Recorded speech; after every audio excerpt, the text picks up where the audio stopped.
안녕하세요. 오늘은 세계 각국의 경제 상황을 쉽게 이해하게 도와주는 빅맥 지수에 대해서 알아볼 건데요. 대표적으로 2020년 12월부터 2021년 12월까지 미국 물가 상승률이 7%였는데 같은 기간에 미국의 빅맥 가격도 7% 상승했다고 해요. 결국 경제 상황과 빅맥 가격에는 꽤 신뢰할 만한 밀접한 관련이 있다는 거겠죠. 그만큼 빅맥 지수를 알면 세계 각국의 경제 상황을 어느 정도 파악할 수 있는데요. 빅맥 지수에 있어서 중요한 두 가지가 있는데요. 첫 번째는 구매력 평가를 뜻하는 Purchasing Power Parity, 그리고 일물일가의 법칙인데요. 오늘 영상을 보시면 이 두 가지를 통해서 빅맥 지수를 정확히 이해하실 수 있는 만큼 영상을 보시면 많은 도움이 되실 것 같습니다. 일단 빅맥 지수는 햄버거 가격으로 경제 상황을 설명한다고 하여 영어로 버거를 뜻하는 burger에 경제학을 뜻하는 economics를 합쳐서 burgernomics, 즉 햄버거 경제학이라고도 말한다고 해요. 그래서 빅맥 지수란 각국에 진출한 미국의 맥도날드 햄버거의 대표 메뉴인 빅맥의 가격을 통해서 각국 통화의 구매력과 환율 수준을 평가하기 위해서 만든 지수라고 합니다. 빅맥 지수는 영국의 경제 전문지인 이코노미스트가 1년에 2번씩 매년 1월 그리고 7월에 발표한다고 해요.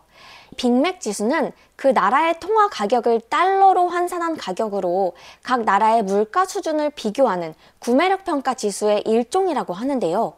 구매력 평가 지수는 영어로 구매력을 뜻하는 purchasing power, 그리고 동등함을 뜻하는 영어 단어인 parity, 근데 경제 용어에서의 parity는 국가들 간의 통화의 동등성을 의미한다고 해요. 즉, purchasing power parity는 구매력 평가라고 하여서 쉽게 말해서 환율은 각국 통화의 상대적인 구매력을 반영한 수준으로 결정되어야 한다고 하는 의미라고 해요. 그렇게 쉽진 않은 것 같은데, 따라서 구매력 평가 지수는 지수를 뜻하는 index가 붙어서 영어로 purchasing power parity index가 되는 것이죠. 그리고 또 하나 중요한 것이 구매력 평가 지수는 일물일가의 법칙이라는 것을 적용한다고 하는데요. 여기서 일물일가의 법칙이란 경제학에서 매우 중요한 원칙으로 하나의 물건에는 하나의 가격만 존재한다는 원칙인데요. 쉽게 말해서 동일한 품질과 성능을 가진 상품인 전제 하에 그 상품은 어느 시장에서 거래되든지 반드시 동일한 가격을 가져야 한다는 이론이라고 합니다. 따라서 다시 빅맥 지수로 돌아와서 빅맥 지수는 각국 통화의 구매력과 환율 수준을 측정하기 위해서 시장이 달라도 가격은 같아야 한다는 일물일가의 법칙을 햄버거 가격에 적용한 것이라고 합니다. 특히 맥도날드의 빅맥 버거는 전 세계 어딜 가든 크게 다르지 않은 재료와 크기, 그리고 비슷한 조리 방식으로 만들어지는 음식이기 때문에 빅맥의 가격을 통해서 사람들이 각 나라의 물가 수준과 통화 가치를 비교할 수 있는 것이죠. 따라서 하나의 물건에는 하나의 가격만 존재한다는 일물일가의 법칙이 현실에서도 사실이라면 세계 모든 나라의 빅맥의 가격이 미국 달러로 환산했을 때 계산하면 가격이 동일해야 하잖아요. 하지만 실제로는 그렇지 않기 때문에 실제 환율과는 다른 구매력에 있어서의 구매력, 평가, 환율이라고 하는 것을 우리가 알 수 있는 것이라고 해요. 결국 간단히 말해서 빅맥 지수가 높을수록 물가가 상대적으로 더 비싸고 낮을수록 물가가 상대적으로 저렴한 것인데요. 그리고 지수가 낮을수록 그 나라의 통화가 달러보다 저평가된 것으로, 높을수록 고평가된 것으로 해석된다고 해요. 예시로 미국에서 1달러에 판매되는 똑같은 상품이 우리나라에서 1,000원에 판매되면 구매력 평가에 따른 환율은 1달러에 1,000원이 되잖아요. 즉, 이 환율을 구매력 평가 환율이라고 하고 물가가 환율에 반영이 된 상태죠.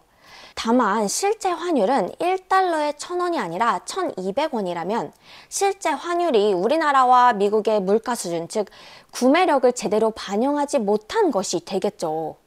따라서 이런 경우에는 구매력 평가 환율과 실제 환율을 비교했을 때 원화의 가치가 달러에 비해서 200원만큼 평가절하되어 있다라고 말한다고 해요. 그럼 이제 빅맥 지수의 예시를 알아볼 건데요. 올해 2025년 1월에 이코노미스트가 발표한 빅맥 지수에 따르면 스위스의 빅맥 지수는 1위로 스위스의 통화는 미국 달러에 비해서 38%나 고평가되어 있었다고 해요. 한국의 빅맥은 5,500원이었지만 미국은 5.79달러로 구매력 평가의 일물일가의 법칙이 성립했었다면 원달러 환율이 949.91원이 되어야 하지만 그 시점의 실제 환율이 1,431.2원이었기 때문에 빅맥 지수로 볼 때 한국의 원화는 미국의 달러에 비해서 약 33.6% 저평가된 것이라고 합니다. 빅맥 지수에 있어서 또 주목할 부분은 바로 일본인데요.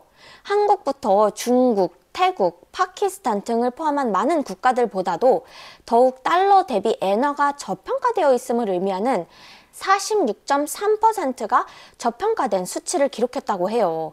이는 일본의 경제 성장 속도가 둔화되었다는 점을 가리키고 장기 침체에 빠진 일본이 소비를 줄여서 가격 인상이 미뤄지고 결국 임금이 오르지 않는 상황인 점을 우리가 유추할 수 있겠죠.